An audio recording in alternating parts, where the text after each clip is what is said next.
في الستينات ناسا وصلت للقمر، لحظة غيرت شكل التاريخ وأثبتت إن الإنسان يقدر يوصل لأبعد نقطة في السماء.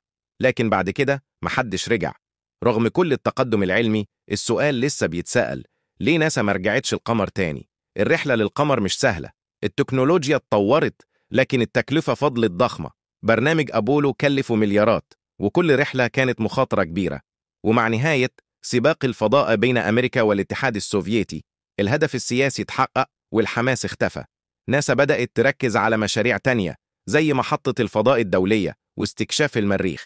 لكن دلوقتي في خطة جديدة اسمها أرتمس، هدفها ترجع الإنسان للقمر وتبني قاعدة هناك كبداية لرحلات أبعد. لو النوع ده من الأسئلة بيشدك وبتحب تفكر في اللي ورا الأحداث، اشترك في القناة وفعل الجرس علشان يوصلك كل جديد من أسئلة في نص الليل. يمكن السؤال مش ليه مرجعناش، يمكن السؤال الحقيقي هو: إمتى هنرجع؟